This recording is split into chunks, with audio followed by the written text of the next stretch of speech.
Today is the 4th of June, and in the first 4 days of this very brief transfer window, United have applied themselves in a way that most fans aren't accustomed to. We have had the signing or confirmation of the signing of Matheus Cunha. We've had the strong indication that Bryan and Mbeumo would like to join United. We've had the news that Bruno has decided to stay. We've had Rasmus Højlund being linked with Inter Milan, and we've had the news that Jadon Sancho isn't being kept by Chelsea, and they'd rather pay the £5 million to get rid of him than pay the £20 million to keep him. So I was just going to do a quick video just to go through those points one by one, just to see what you thought, just give you my opinions about the developments over the last 4 days and see where we go from there. So start off with the signing of Matheus Cunha. I think for a lot of people that wasn't really news. I think the links and the indications were that he was going to sign about 3 weeks ago, certainly before the end of the season. And I think for the price, has been a bit of a sticking block for a lot of people. The fact that we're paying it in 3 instalments over the next 2 years, meaning we pay a third of it now, a third of it next summer, and the remaining third the summer after, means that we're forking out about £60 million roughly. And personally speaking, for his performances over the last 2 years, I don't think that's too bad. He's certainly got the goals, got the assists, got the work rate. He looks he looks worth the money. Everything, unfortunately, at the moment is going to be around that sort of mark, but he's the type of signing that we need, certainly the quality that we need, and provide something that we sorely lack at the moment. So I'm very happy with that signing. There's been a lot being made of his disciplinary record. I know we've got sent off and had 2 bans this season and stuff like that. I don't necessarily think that's a bad thing. I don't really know the backstory to it because I don't watch an awful lot of Wolves. But I don't mind people with a bit of an edge to them. That's not a bad thing. We've had plenty of players like that in the past, and they've worked out pretty well for us. I don't see him being any different. I think there's a lot to look forward to with Matheus Cunha signing. Don't see too many drawbacks, and I'm really excited to see what he does in a United shirt. Following on from that, we've got the Bryan and Mbeumo links. Now, Bryan and Mbeumo was linked with us a couple of weeks ago, but relatively quickly, the indications came out that he was favouring joining Newcastle. And for the most part, certainly me, I'd written him off as somebody that we weren't going to be signing. And I wasn't particularly arsed, to be perfectly honest. Not that I think he's a bad player. I just wasn't sure he was quite right for United. A couple of days ago, then you get David Ornstein coming out saying that he favours United. Now, that would indicate that United have been doing a hell of a lot of work behind the scenes to convince Mbeumo that joining United would be a sensible step for him and the club. And this is what we should be looking for. People that actually want to join us and are prepared to turn down the opportunity to join other clubs and probably currently more established sides than us. Again, the fee, £50 million, £55 million, I think I've seen somewhere around that mark. You can't get people that are posting his sort of numbers and his performances for less than that. I think personally thinking if we can get him for 50, that's a bit of a bargain, given again his age, his performance, his goals, his assists. The criticism I've seen is that his performances and numbers over last season could be an anomaly from his previous seasons, and he could. I mean that's a valid argument. But when you look at his numbers in a bit more detail, what you see is a gradual progression over the last sort of 3-4 years since he joined Brentford. We're not talking that his numbers have just sort of had a blip and generally they're pretty poor. They have been getting better over the last few years, and last year may well have just been that season where things just clicked. The team that he was playing with knew what to do to get the best out of him. So you would like to think with better players around him that would only at the very least be maintained, if not improved on. But I think Mbeumo and Cunha both coming in, both playing as sort of the 10s. Most people are imagining that's where they're going to be playing. That it is a very exciting proposition. If we can get a decent forward to play in the middle and get a decent amount of ball to these two. On top of that, we then get the news that Inter Milan were holding discussions with the representatives of Rasmus Højlund. Now, I'd seen links with him to Italy, but I hadn't seen him being linked with Inter Milan. I'd seen some indication that Juventus might be interested into him, especially if they get rid of Vlahovic. And I've also seen, obviously, the understandable links with Atalanta, given that he played there before. So the news that Inter Milan were quite interested in signing was a bit of a surprise for me and also quite pleasing. Not that I don't like Rasmus Højlund, I do, despite how poor his goal ratio has been this season. I don't think you could accuse him of hiding. He doesn't hide, he does try, but his finishing just isn't where it needs to be for a club of this size. Tempering that, I suppose, would be my belief that we're not going to sell him. I think if he goes any anywhere, he'll be going on loan, purely because I don't think people will pay enough to buy him to cover what we would lose. Because I think I've read somewhere or heard somewhere that we still owe around 40 million quid for Rasmus Højlund.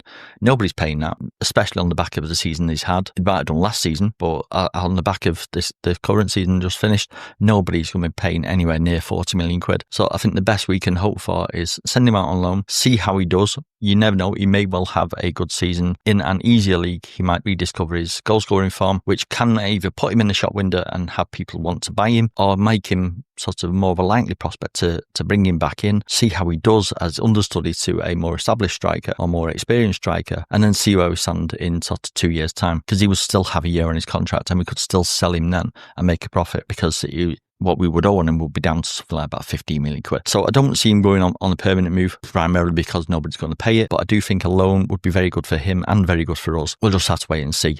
Unfortunately, this time of year, you're going to get lots and lots of rumours. He'll probably link with somebody else next week. But I think the fact that people are looking at him and are considering him is a positive for us and him. Let's just see how that pans out. Yesterday, on the back of the Mbeumo signing, or the Mbeumo links, Cunha signing, the news that Inter were looking at Rasmus Højlund, you then get the news that Bruno had decided to stay. Now, if you watched any of my videos over the last couple of weeks, you'll know that I was quite hopeful that he would stay. Didn't want him to go. And if we were looking to sell him, we could sell him next season when we don't have, because we don't really need to replace him now. But in 12 months' time, he may well do. Might not get as much money for him, but it would be maybe a more attractive proposition for us and other clubs in 12 months' time. The text message that Romano put out was rather ambiguous, and it just indicated that Bruno had said he wanted to continue to play in Europe and play top level football. And lots of people have been very keen to point out that United finished 15th last season, not what you would necessarily class as top flight football. I think that's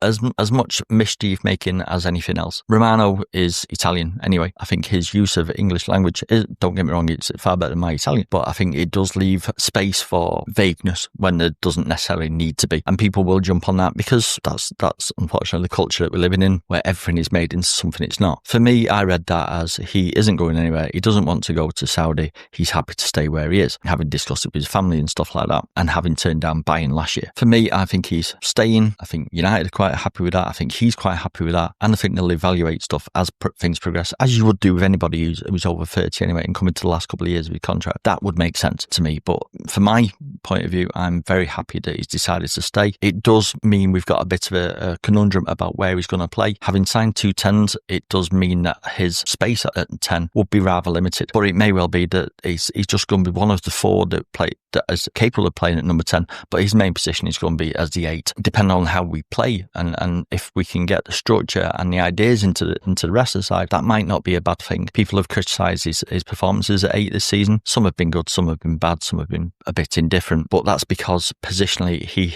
is still not as regimented as he probably needs to be. Because we're pretty shit, he may well feel that he needs to do everything. Hopefully with the improved signings that we're bringing in, better squad, he won't feel the need to try and cover 3 positions, because the people playing those positions are damn sight better than they were last year. Let's wait and see how it goes, but ultimately the fact that he's staying is a real positive for me. Keeping the one world-class player we have, to me, was very important. I understand the arguments about the money would allow us to do more in the transfer market. Yes, it would, but it would also advertise to everybody that we've got a lot of money, and they would ask for even more than they do now. Talking of being pissed off about players staying, Jadon Sancho. Now, when he went to Chelsea with the sort of option to buy him for about 20 million quid, most United fans were extremely pleased, and most Chelsea fans seemed extremely pleased at the same time, and were very keen to emphasise any remotely positive thing he did in the first couple of months. Once that died off and they found out that he was a lazy bastard and did pretty much nothing, that seemed to die down a little bit. He still played.